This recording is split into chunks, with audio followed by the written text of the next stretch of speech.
borders on criminality. The government, through the National Police Service, we have had 35 reported of such cases. Some of them are already in court. The others are being processed. I think we have 16 or 15 matters before court as we speak, and the others are being processed. We have also seen that some of our own officers are also hampering the smooth flow of this work, and consequently we also have some chiefs, some assistant chiefs, and some of our staff from Kenya National Bureau of Statistics who are either enumerators, supervisors, such, arrested, and they will face the full force of law.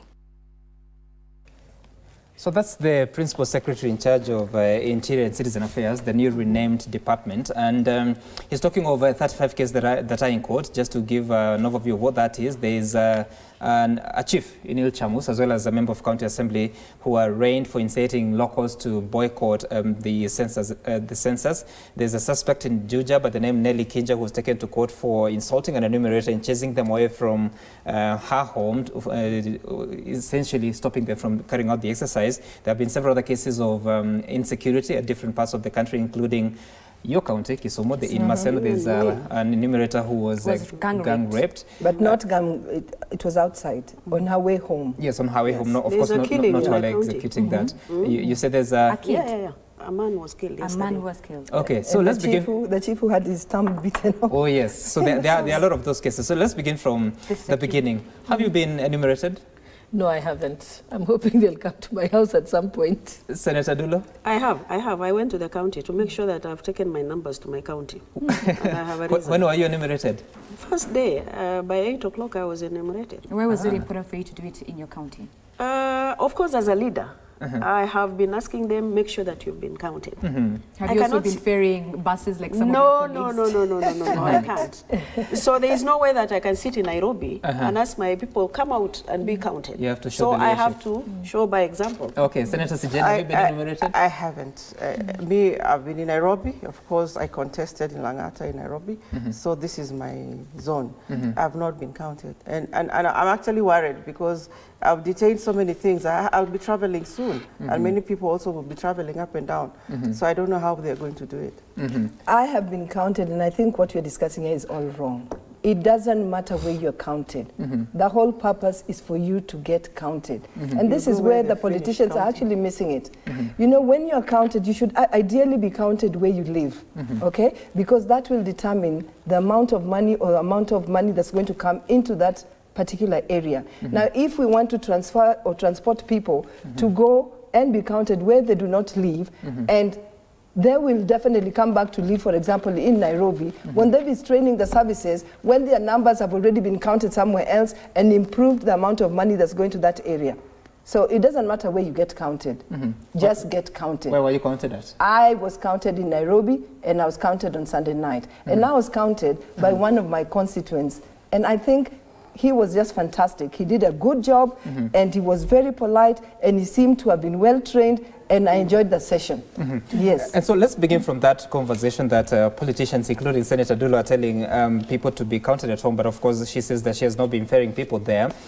It's such, should I say, an emotive issue when it comes to numbers and how they influence resources, as well as when it comes to political mobilization later on. But how should we balance all these issues so that we do not have the politics and the politics of politics and politics of resources interfering with an important exercise that census is? I think this is an extremely important exercise, and I'm happy Kenya is doing it at a time when now everything is digital, which means the Kenya Bureau of Statistics will be able to do better analysis than they did 10 years ago. And remember, I don't think it really matters where you're counted, because in that question, one of the questions is where you work. And where your home district is. So what happens, when they will do the analysis, they'll be able to figure it out. So they'll be able to know with precision that those who are from Uasin Gishu County, and that is their home district or their home county, a certain proportion of them work in Nairobi or a certain proportion of them work in Mombasa, because they will have all that information. It will be very easy to analyze that information. So in terms of putting the resources, I think it will still work out eventually, because they have, the questions are very comprehensive. But I get what Senator Dulo is saying. I think for her, if she was mobilizing people to ensure that they are counted, because sometimes you may find that people may not realize how important it is to actually be counted. And I was talking to some young people, and you know, my daughter included, and I was telling them how, she was saying, why is it so important? They were, you know, we have the ID, we have the passports, we have this, so why are we being counted again? And I told her, no, mommy, you've got to see the questions. It's such critical information for planning as a country. Right. Yeah. We are able to know how many people have disabilities, how many women they are. We are able to tell ourselves the people over 18 are about this number. Number of people per household is also very important. In fact, I like what you just said about, because a lot of people are also saying that some of those questions are irrelevant. Why can't they just count people, then they come back and ask those questions? Remember, when Kenyans are already complaining that closing bars and closing some of those businesses for one night was one too many, how many times would you have to take Kenyans through that to get to know all the details that you'd like to know? I think that the questions there are so comprehensive, but they are going to help the government plan in so many different sectors. So I think as Kenyans, we also must be responsible and participate and actually give the time that is needed and answer those questions as truthfully as we can. Because we are the ones who are always complaining about lack of efficiency, lack of good services, corruption, and yet when you are called upon to just give a little time in order for the government to get it right, by getting the basics, we still don't want to do it. Nevertheless, a lot of Kenyans felt there's a point here, I think it was Honorable Buya who said, she said that when she was counted, the enumerator told her that she had counted 16 households the day before and 17 the following day. And he has 100 households to cover. Yes. So again, in fact, that kind of information is very important that it comes out, so that if we discover that it takes so many minutes to count one person or to spend in one household, then we might have to increase the time, because this is such a critical exercise, and we only have now to get it right. Right. And Senator, she talked about the fact that this is the first time in our 6 times that we've had our census that this specific exercise is digital, which has also come with its own question mark of data protection. Residents in Isiolo, how are they feeling about the questions that are being asked to them? Now, before I go to the question of data, I think there is an issue you've raised about how people are now seeing the exercise very important, and this is simply because census or maybe population is connected to resource allocation, and that is why people are up in arms and saying we must be counted. You see, there are others who are saying why should we be counted, because whatever is coming to the county is not benefiting us. Whatever resource is allocated for those who are in leadership. So it's really important for us as leaders in this country to explain to the public the importance of these census, and as she said, the questions that were raised are really very important, in as much as others will say they are not important. For planning purposes, the questions were really relevant. But for an ordinary mwananchi who is at the grassroots level, one of the questions that was being asked, have you ever done online purchase? How can a lady from a place called Basa in my county will really even understand whether she has done a purchase online but she can explain to what I'm saying no, it's not explained. This is simply because I'm saying we need to do a lot more sensitization in terms of the questions that are they able to answer that question? Yeah, of course, you have to explain to them in vernacular. So, but let me speak for Northern Kenya. If Nairobi people up to date, they have not said they have not been counted. What about the pastoralists who have gone to Ethiopia, who have gone to Somalia for search of pasture? And they might not end up even being counted. Secondly, there's so much drought in the country today, and the worst of its kind. People are having a lot of challenges. So how many enumerators are able to reach those pastoralists? Right. Automatically, they are going to be left out. So, Senator, and that is why I'm saying maybe next time we plan for census, we need to look at the dynamics of the counties. Yes. Where, for example, census can be done during rainy season when everybody is settled and they are able to do their work. But also the rains come that with their will own come challenges. with its challenges also. You can't All right, But I want us to bring in... inclusivity is very important in such a important exercise. Talking of inclusivity, let's bring in Senator Sijeni into this conversation. And we see a situation. In 2009, there were several concerns about the question of ethnicity, the question of inflation of numbers, especially in the northern Kenya. Several legislators, especially in the Rift Valley as well as the Mount Kenya region, feel that there was inflation of numbers in the northeastern part of the country, and that's why there are several constituencies. Already there are 2 chiefs who are arrested in Wajir South for allegedly engaging in irregularities in the ongoing national census, including inflating these numbers. So as we move on into this exercise, how do you think the framework is so tight to ensure that there's no inflation of numbers, that eventually get the correct numbers that will determine how the delimitation of boundaries happens in the next few years? Well, I think this census was, they started the exercise after research and good thinking. And even from the questions they're asking and the way they're reacting, even already arresting people, prosecuting immediately, means they are alert. It's and I believe it's an airtight system, and they have checks and balances of ensuring, like, is there anything wrong? Normally, that's the advantage of having digital things to do. And what we just need to, we must make sure is that we take them up. I mean, looking at some of these questions, I've had people complaining, why do you want to know whether I've done Duma? Why do you want to know so many things? Kenya has dealt with the serious issues, terrorism and other people coming in and doing bad things in Kenya. So I feel like if we confine ourselves to the questions which are being asked and answered honestly, the government is able to tell who's where, who's doing what. And the way I hear that they have shut some refugee camps, nobody is coming in or out, I think that will help. But there's been questions that have been raised from the last census in 2009. It had a lot of questions and a lot of hiccups. Should we expect the same thing with this one as well? I expect them to have improved. Right. Normally you do from lessons learned and you tighten up, because if they still repeat the same things, then we are wasting our time. Honorable? I think what causes problem, and I'd like to talk about the census of 2009, because I was serving as a member of the Boundary Review Commission at that particular time, and the one determinant of how boundaries were being reviewed was population. Right. So that has a direct impact on how boundaries will be reviewed, okay? The problem that we have now is we must not, and this is what the government has actually said, that they are going to give preliminary results in 3 months. You cannot give preliminary results.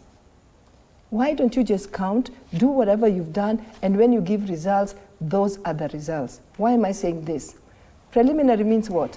That you thought you counted and you didn't count, or you thought you added and you didn't add. That already causes a lot of tension and causes a lot of mistrust and makes people think that somebody manipulated results, you know? So when do you think they should release the results? I think no, whatever results they release, let them take their time and let them release final results, as opposed to coming up with preliminaries, because that is what happened in 2009. Results were released, and then after that, there was they came up with an information that they discovered that Turkana and other parts of Northeastern, the results were inflated, and therefore they were relooking at them. That causes a lot of apprehension and mistrust around the whole exercise. So government, take your time, and when you do release the results, give us the final results. And speaking of mistrust, Honorable Shule, are Kenyans supposed to trust the government with this personal data, with this personal information, in this day and age where personal information has become the new gold?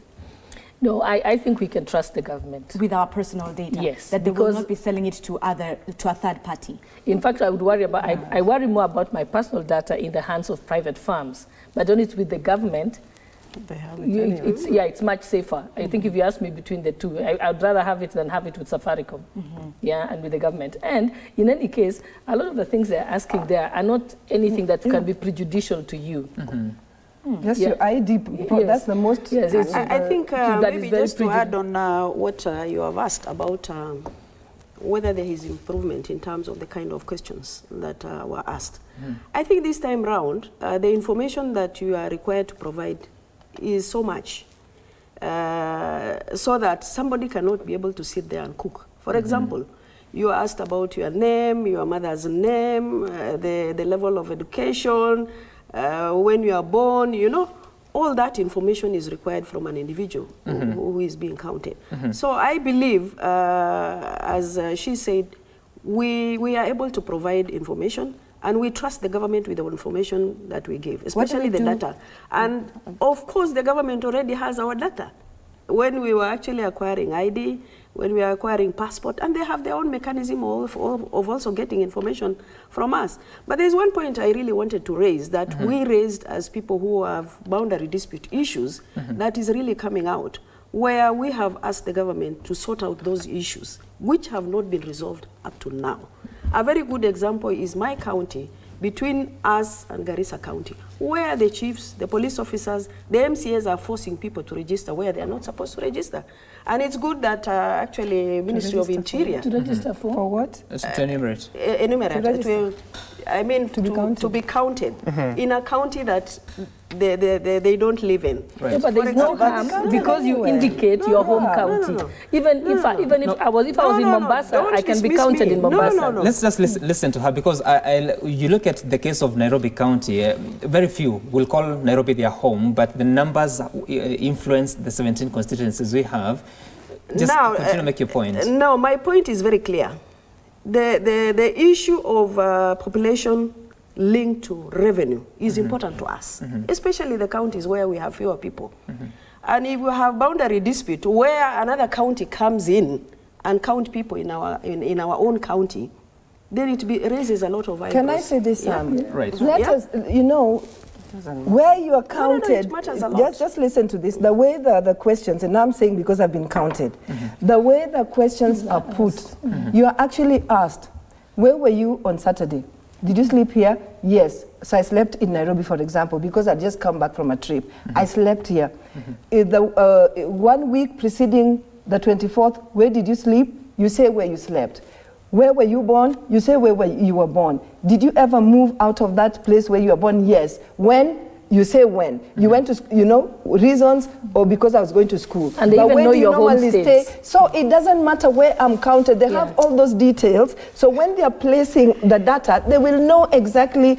But let's ask this question. So this is where the politicians are getting I this wrong. disagree. Senator Sijeni, I want you to begin responding to this question. So ultimately, there will be the results that say that on the night of 24th, these many slept in Nairobi, this many slept in Kisumu, this many slept in Isiolo.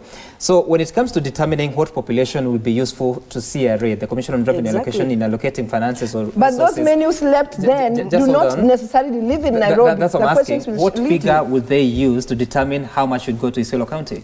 I think for KRA purposes, they must look at where do you work or what do you earn. Where is your you know, normally they tell you where you're making a lot of money. that's where they will tell. It's like when I fill my visa form or entry permit into a country. You normally say I am a Kenyan. You say I'm country of residence, Kenya.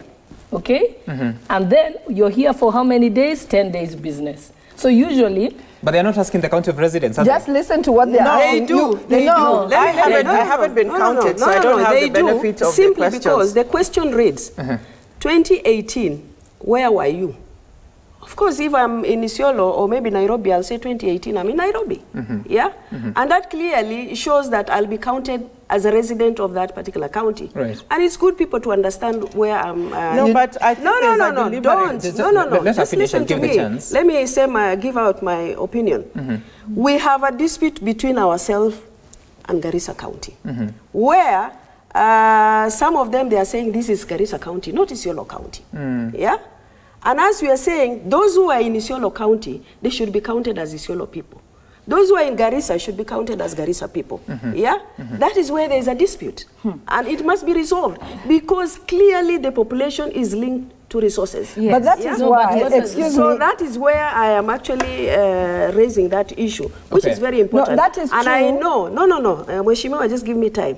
And it is good and it is very important that the Ministry of Interior and Office of the President has picked that particular position, where the people are being told, If you want to remain in Isiolo County, be counted here. If you feel that you don't belong to Isiolo County, go on.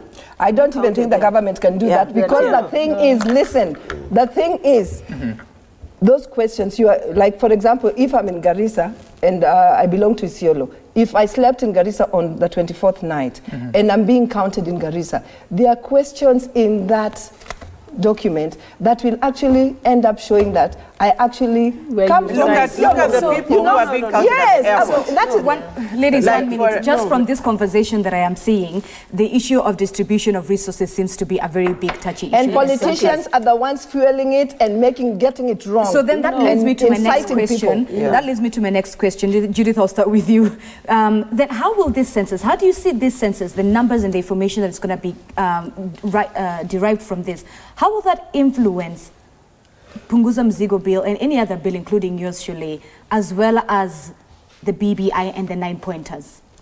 Because at the end of the day, look at this. You're already having a discussion of borders and distribution of resources, which are key points that have been mentioned in those two bodies, BBI as well as the Punguza bill. Well, on the figures, if you look at the who's where, I don't think the government also is deliberately answering so many questions.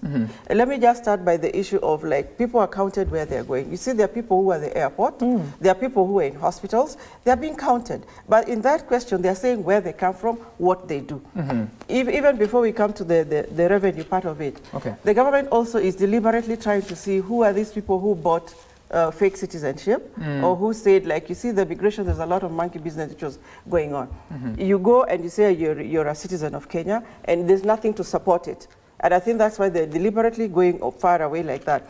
But the Punguza Mzigo and any other thing, those ones, to me, it's trying to reduce the boundaries and trying to reduce the economy. That is not going to help. Because you have to know who's where, what they do, the people who need support, and how to distribute the resources evenly. I think that is going to be done properly with Honorable this. Shule, do you not see those numbers affecting Punguza or BBI, or if you go for a referendum? No, I think the reason why we undertake the census is so that it can inform any decision making going forward, be it a bill, be it a representation, be it the boundaries, be it development of schools or hospitals. So it will be the what do you call, the fundamental document that you will always use in all decision-making processes. Okay. But maybe just before you go, I want us to take a break, then you come back with comments from Kenyans and your closing remarks in as far as this is concerned. I know it's very personal, especially for Senator Dulo, so we'll have those remarks. You can text us with your views on 22422 or Twitter's